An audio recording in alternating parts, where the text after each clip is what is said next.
Hello, this is Big Boss, Rescue Chief of Humane Emergency Animal Rescue. Welcome to our series, Animal Rescue Postmortem, where we analyze the good, the bad, and the ugly of animal rescues throughout the world. Back again with another video. This isn't the actual video that you're going to watch. It's going to happen after this little warning here. I wanted to warn you that there's going to be cussing in this video. Some of it's going to come from the actual text that is in the video that's been censored.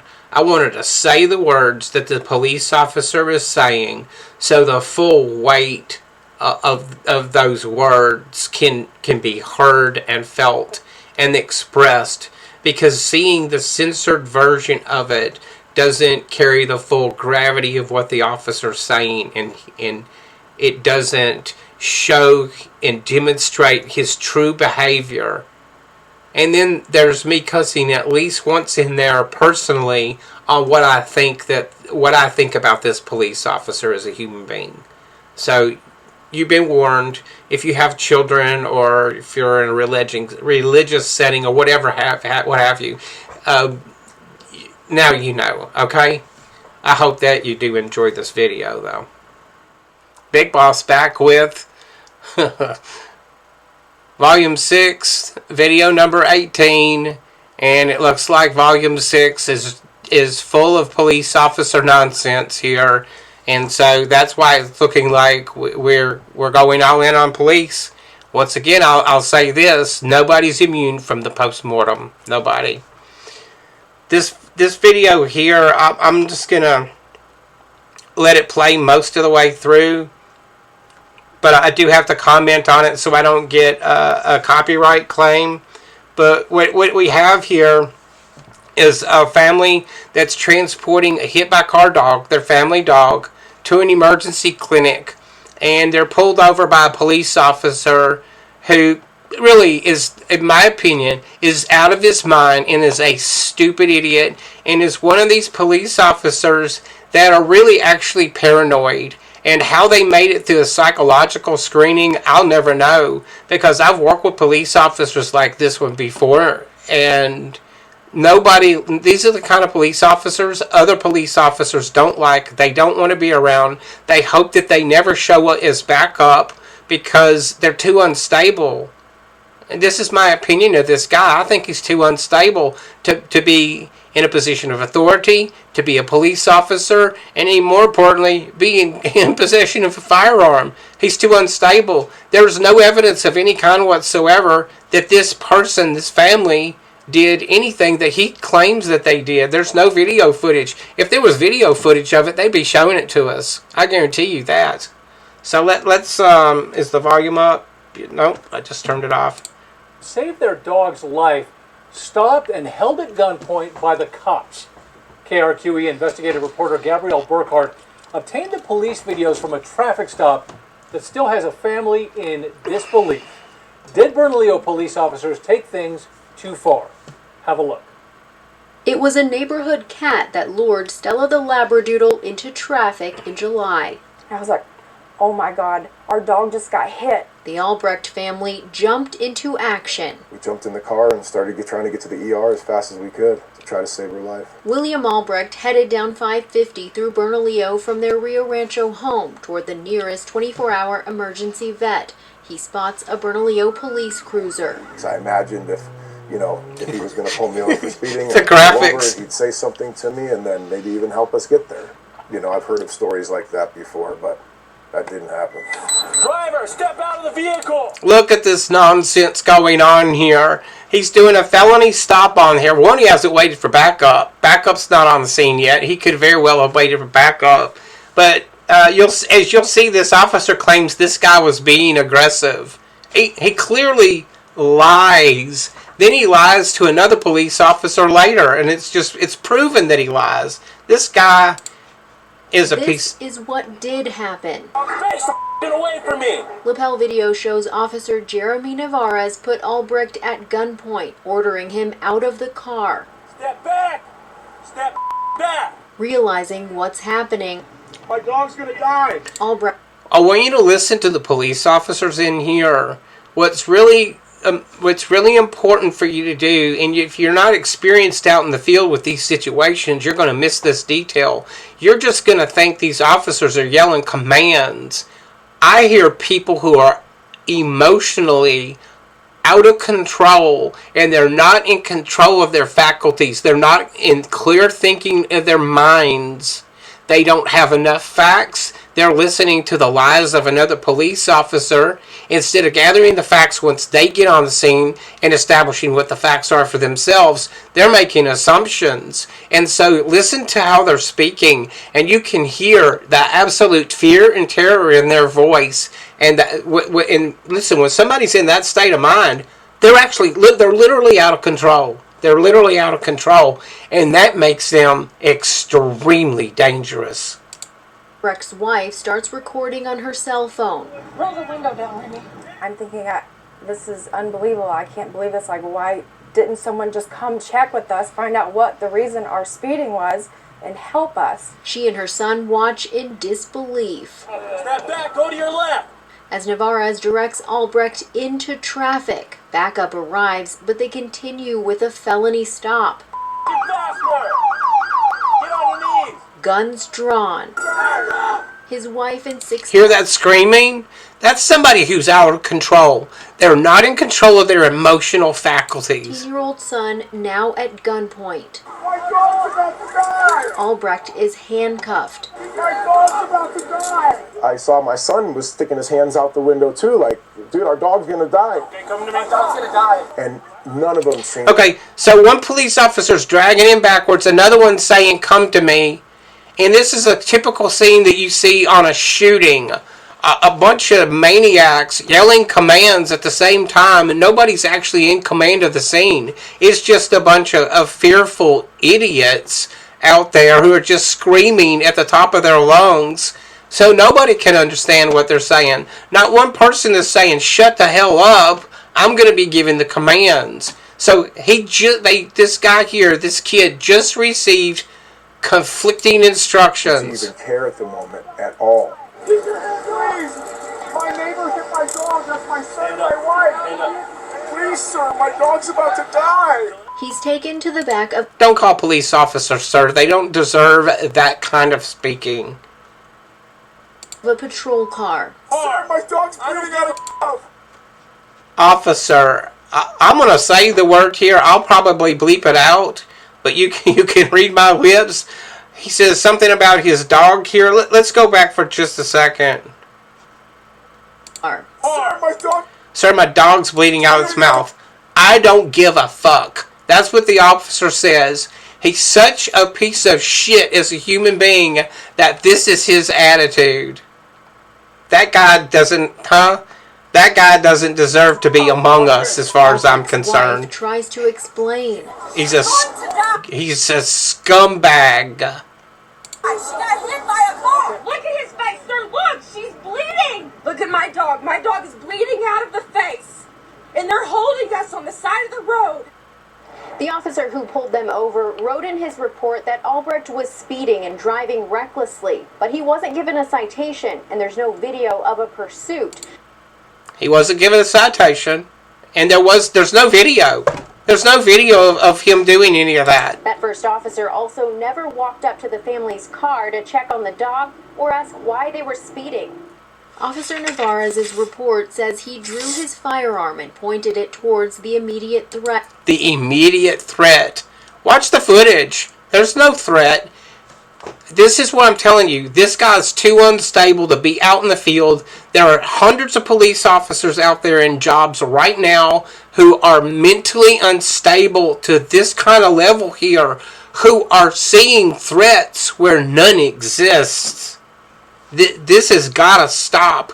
People have got to demand that this kind of behavior is unacceptable from their police department, and if they keep making excuses for this kind of abhorrent behavior by police officers, they need to either re-elect a new sheriff that's going to deal with this problem, or get the city the police chief fired, get that person terminated, and have a major turnover within the department and stop this kind of stuff, because you've got unstable people running around with the power of a police officer, waving firearms around at people. I can tell you, I work with people, police officers, who would never consider doing some stupid crap like this. Brett, riding the driver, looked mad with his hands. He's mad with his hands clenched in the air. Watch this footage. Clenched in the air. The officer's video shows otherwise. His hands are open. Hello, this is different than this, isn't it? Driver, step out of the vehicle! The second I saw my guns to my son's head, like, I really felt like when I got out of the car, like, this dude might shoot me if I make the wrong move. I can't believe this. Christ. Yeah, I'm not sure what this who's saying this and why. Another officer It sounds to me, I think that these officers are familiar with this officer. I think this is typical behavior of an officer like this. They usually they usually start behaving like this almost immediately once they get out into the field. And I think I've said it before, I'm sorry for repeating myself. I bet these other officers don't want to work with this guy. And that's kind of what I just heard there. convinced Navarez to let the family go. I'm gonna get out of here. Referee fire unit, go ahead and downgrade. The cuffs come off. Dude, okay, so this guy who's been placed in handcuffs is like, dude, you're something else, man. He's really putting that idiot on the spot. You're something else. Yeah, you're something else. That prick. Sir? Good luck with your dog. Yeah, good luck with your dog. Now listen. Their dog Stella didn't make it. The dog's dead. So, look, the reality of that is we will never know whether that dog would have survived had it got into medical care in a reasonable time there, without this long delay by these police officers here. We'll never know. But we do know a contributing factor to that dog's death was this traffic stop. That's unacceptable to me. Like, she was such a great dog.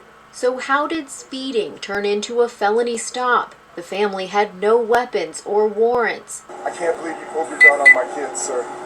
It's policy. It's policy. That prick says it's policy. That's what I got to say to those assholes. Oh, yeah, I hear you.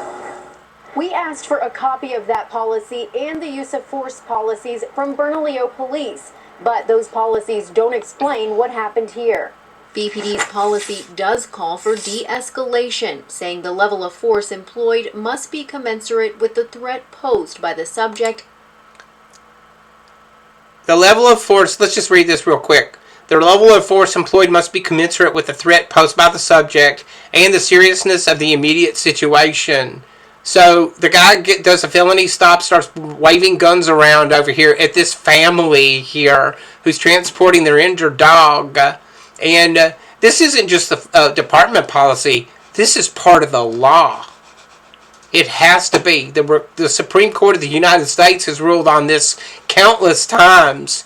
And the level of force must be commensurate with the threat, with what is actually happening. And we can see a couple things here. There was no immediate threat. The officer imagined it. He either fantasized it, or he's so mentally ill that he actually thinks something happened there.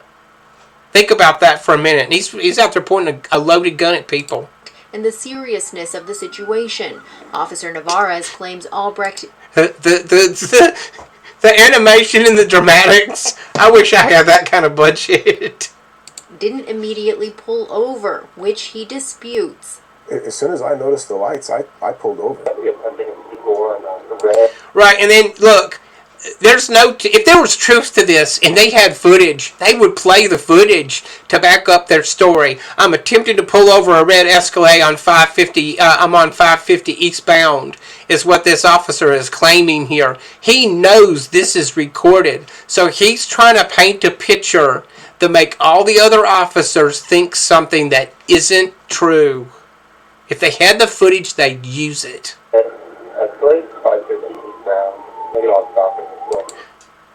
they're not stopping at this point because he didn't immediately just throw on the brakes and pull over. Maybe he needed to pick a safer spot to pull over, and he has to drive up and away from the obstacle. We don't know that. If it was here, we would see it. They're not stopping at this point. Now it's stopping. He says that immediately.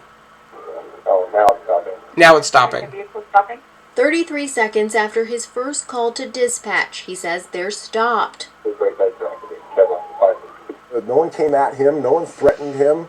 And again, like, what did he see that scared him so bad? I mean, this guy was angry. The Albrecht saw just how angry watching the officers recording. Are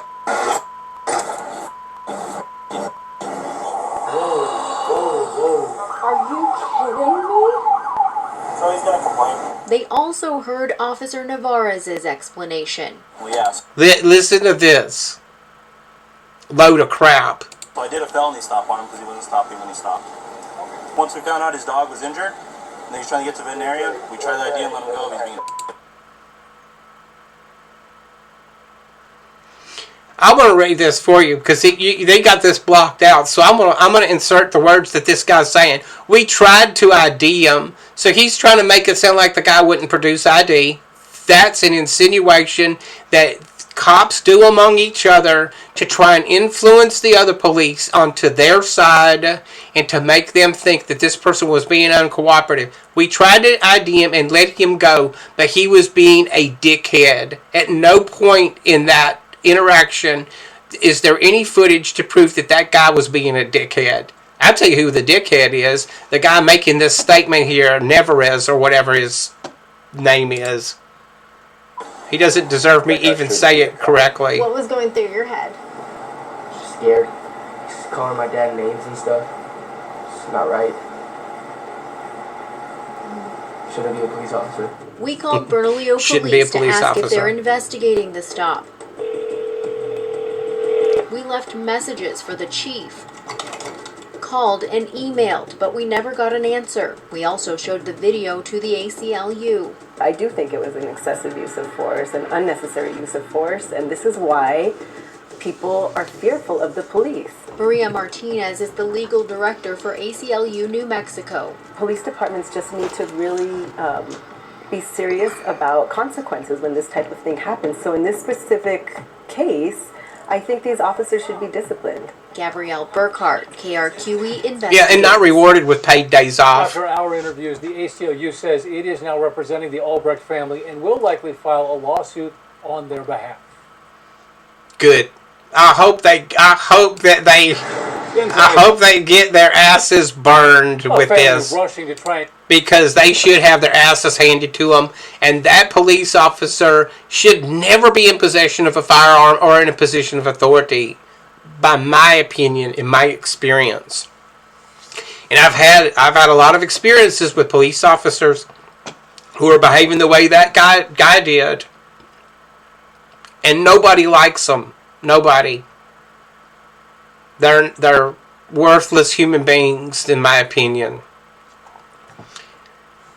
This volume 6, looks like it's dedicated to police misconduct and nonsense, doesn't it?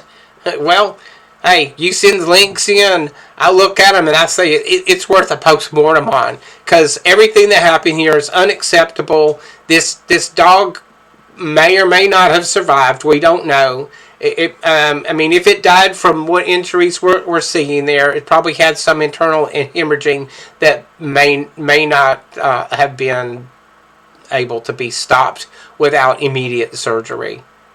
Go over to our website there, sign up for our email newsletter. We will never sell your email or spam it, your inbox. Please consider making a donation. If you need to contact us, use the contact form there on the website. Subscribe to our YouTube channel. It's absolutely 100% free. Like the videos, share them on your social media. That helps us grow the channel and support our mission. Don't forget to leave a comment down below. Also, if you have a video suggestion, include a brief description and the link in the comments. Thank you for all the love and support that you give us. I hope you understand why we do these postmortem videos. It's so we can all learn and get better and be better people, be better public servants, be better at what we're trying to do when we actually have the intention to help animals or just help the public. This video here is an example of how not to do things in every way possible. Alright, we'll see you in the next one.